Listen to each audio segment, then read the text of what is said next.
Hi, this is History with Andrew Allen, and this is my series, The Emergence of Europe, the Fall of the Roman Empire, the Rise of the Franks, and the creation of Charlemagne's Empire. Today is episode 32, the Seventh Ecumenical Council. Before I forget, I include the names of the people I talk about and my sources in the description. As I explained last episode, the massive expansion of the kingdom required an improved system of local government, so Charles divided each newly conquered region into counties. The counts were not feudal landowners, but royal appointees responsible for collecting taxes, administering justice, and raising troops for campaigns. The kingdom included several different cultures, each with its own legal tradition, so Charles gathered leading scholars to produce a standard legal system. The wealth of Charles's court attracted scholars from all over Europe, and when it became clear that they could barely understand each other's Latin, Charles authorized the introduction of a new linguistic curriculum that would become standard in his lands. There is little point in introducing a standard Latin if all of the existing works in Latin are a confusing mix of linguistic variation, so the court funded a project to copy a huge number of classical Roman texts. Meanwhile, there was a new emir in al-Andalus who saw an opportunity since the Franks had moved most of their army far east. Aside from a revolt caused by sibling rivalry, Hisham, the new emir of al-Andalus, did not encounter serious opposition to his rule, so he was able to focus on expanding to the north. Hisham likely concluded that Charles had erred when he had concentrated his army against the distant Avars in 791, leaving the Iberian border region relatively undefended. At the same time, Hisham had inherited discontented regions, especially Toledo and Zaragoza, so a jihad against the Franks would focus that restless energy in a productive direction. Admittedly, Hisham was genuinely pious, but he did not appear to be a zealot, so the strategy does seem to have been intended to resolve domestic issues. The emirate was prosperous, so there were not many restless young men seeking adventure, but the jihad still attracted enough warriors to field two separate armies in the spring of 793.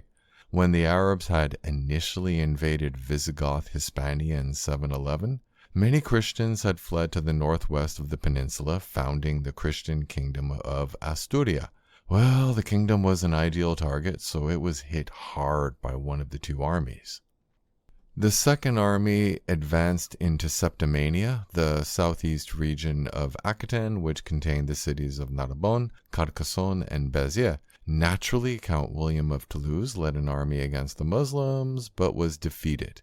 Residents of the region were undoubtedly terrified, but the army's commander knew that the raid had been extremely profitable and did not want to give Count William time to gather a larger army, so he returned home with a baggage train of captives and gold.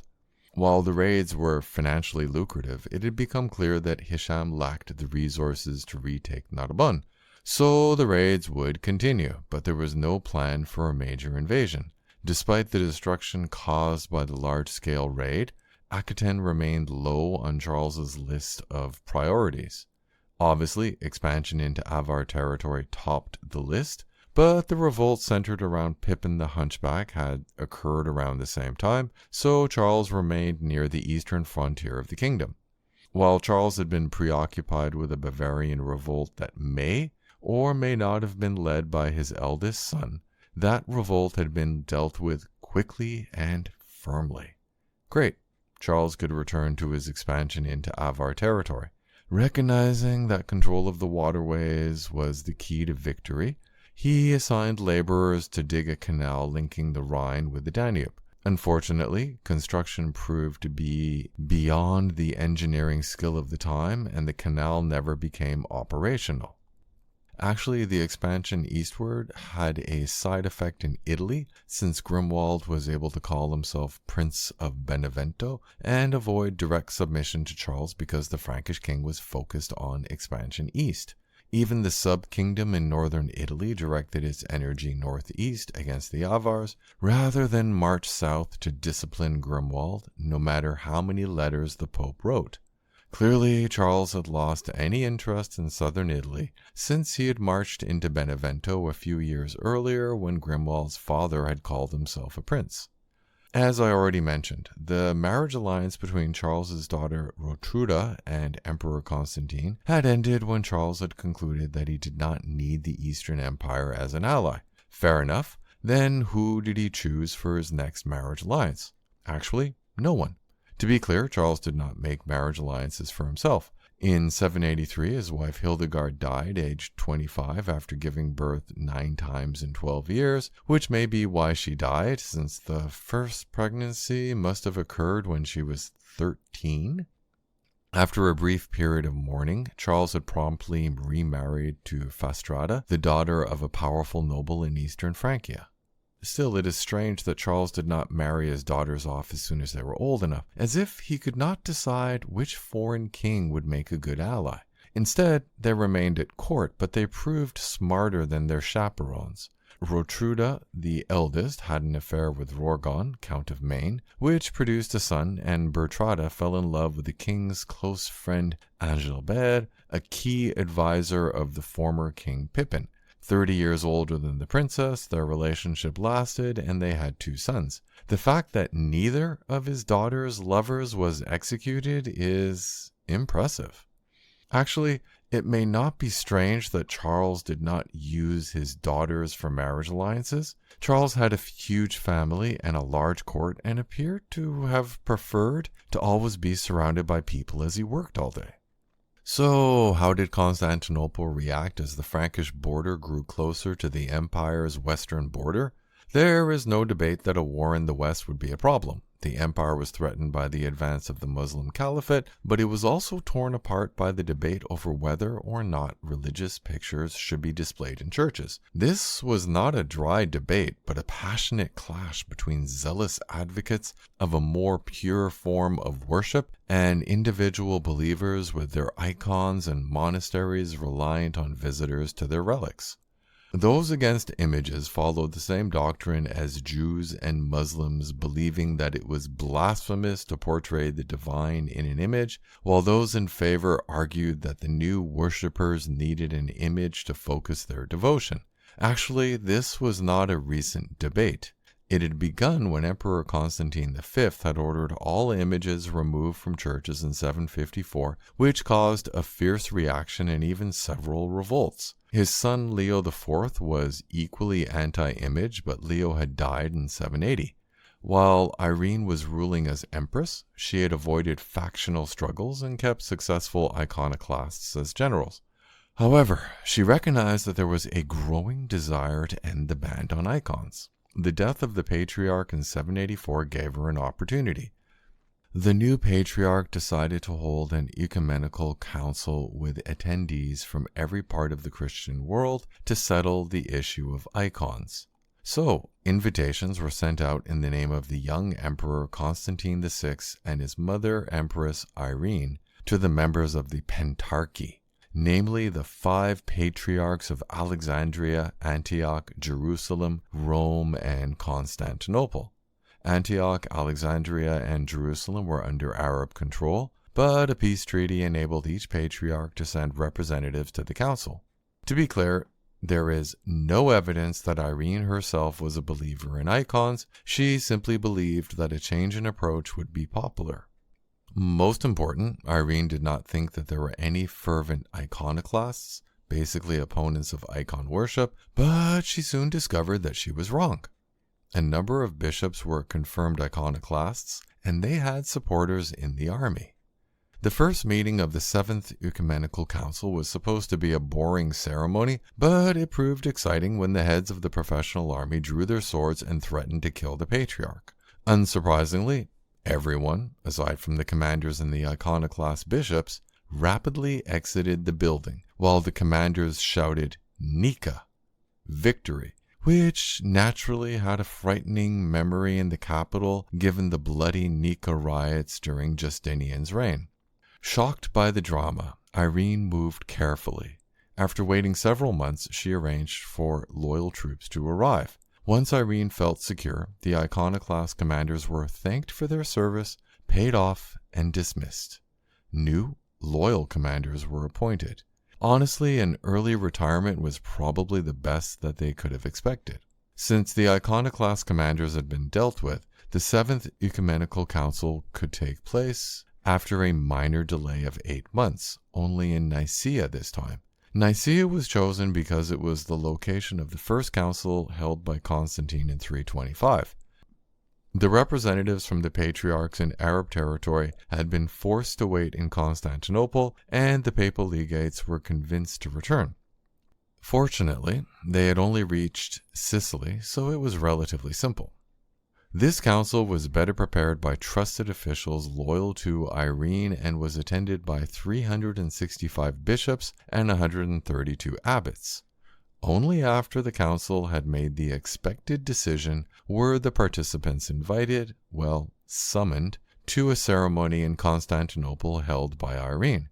There, Irene, followed by Constantine, signed the declaration of faith that restored icons. Oddly enough, the icon debate that had caused such misery in the Eastern Empire improved relations with the papacy. The papacy had not agreed with the ban on images or icons as they were described, and had happily criticized its rival. When Irene held the Seventh Council at Nicaea in 787 that restored icons, the move was praised by Pope Hadrian. So, would the improved relationship between the two rival centers of Christianity influence the relationship between the two main Christian powers? Unlikely, since Charles had ended the betrothal between his daughter Rotruda and the young Emperor Constantine that same year. Still, marriage alliances often fell apart, so a major break between the Franks and the Empire was not inevitable. Actually, there was another religious controversy pushing into the Frankish kingdom, this time from the Iberian Peninsula.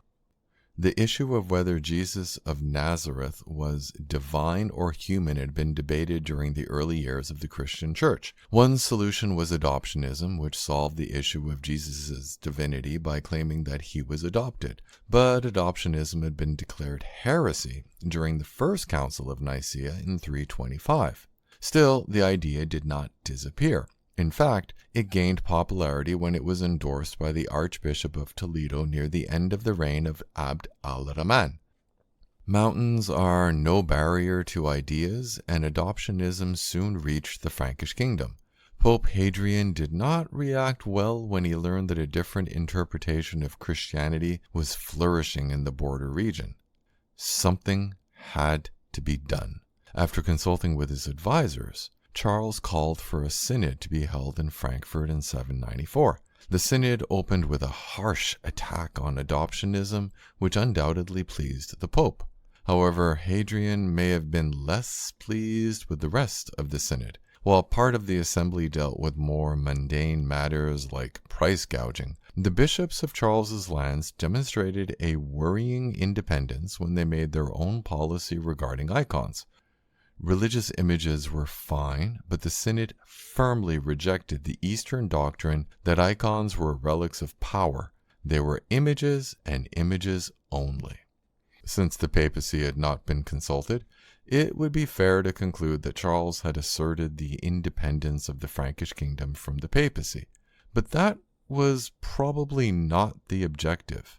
Charles and his advisors seemed to be building a case that the Eastern Empire was broken, which implied the need for a Western Empire. The question is, why did Charles wait until 794 to hold his synod, 7 years after Irene's council at Nicaea? Well, the situation in Constantinople had spiraled downwards since the council. Irene had grown comfortable as empress, and Constantine was junior emperor without any real power, even though he was 17 when he got married in November 788. When Constantine began to act as emperor in 790, Irene reacted badly. Until this point, Irene had moved carefully, but something had changed, or she had become arrogant, since she required the commanders of the army to swear to never recognize Constantine as emperor. Naturally, some refused, and Irene was soon confined to the palace. So, Constantine could now rule, although Irene retained enough influence to ensure that she was restored to her position as Empress Mother. Unfortunately, Constantine lost the support of the army following a major defeat by the Bulgars. The chaos in Constantinople made it easier to criticize the Eastern Empire and likely suggest the need for a Western Empire. Actually, the synod in Frankfurt proved to be quite eventful. Tassilo, the former Duke of Bavaria, was brought from the monastery to appear at the synod, where he formally renounced his claims and those of his descendants to his lands, confirming that they belonged to Charles. The timing is a little strange, since Tassilo had been quiet and happy in the monastery. Well, maybe not happy, but he had caused no trouble. Charles may have simply taken advantage of the fact that he was already in Frankfurt, and his schedule was relatively open since he had been busy with campaigns against the Avars during the last few years. Charles had been able to focus on the Avars because the Saxons appeared to have been pacified after the massive bloodletting of the early 780s. To be clear, the Saxons were undoubtedly sullen, but the region was stable. Except the Saxons were unhappy. Apparently, very unhappy. Rumors of a planned revolt drove Charles to lead an army into Saxony in 794, and the reminder of Frankish military power seems to have calmed the situation as the nobles appeared at an assembly to confirm their submission. When Charles had to return to the heartland of the kingdom to deal with a Saxon revolt, it seemed that the Avars had been spared. However, the Khan's failure to face the Franks had cost him his authority, and several of his vassals revolted. Either they were reluctant vassals who saw an opportunity with a weakened Khan, or they were angry that the Khan had failed to protect them. Clearly, the Khan failed to restore his control since he was assassinated in 796. Taking advantage of the instability, King Pippin of Italy launched a larger invasion that emptied the Avar capital of all treasure. Since the Avars were not a centralized kingdom like Lombardy, and more important, not Christian, Charles did not simply call himself king of the Avars. Instead, one of the Khan's former vassals submitted to Charles and ruled in his name, but the rest simply fought each other or dealt with their own rebellious vassals. Still, Germanic settlers did move into Avar lands, linking it to the Frankish kingdom. To sum up, the new emir of al-Andalus raided Aquitaine but lacked enough resources for an invasion. Despite the raid, Charles continued to focus on expansion east into Avar territory, pausing the eastern campaign only to deal with the Saxon revolt. Meanwhile, the Eastern Empire was dealing with a controversial issue, the worship of icons, basically religious images. Worried by unrest caused by the ban on icons, Empress Irene invited representatives from every Christian center to attend the Seventh Ecumenical Council, which decreed that people were permitted to worship icons. Several years later, the bishops of the Frankish kingdom held a synod in Frankfurt that dealt with a number of issues, including icons. Rejecting the Ecumenical Council held by the Eastern Empire, the synod declared that icons were images and images only. Finally, the strain of constant warfare had finally broken the Avars. The Khan was assassinated, and his successor became a Frankish vassal. Thanks for listening. If you liked the episode and want to support me, I include a link to my Patreon in the description, or you can buy me a coffee.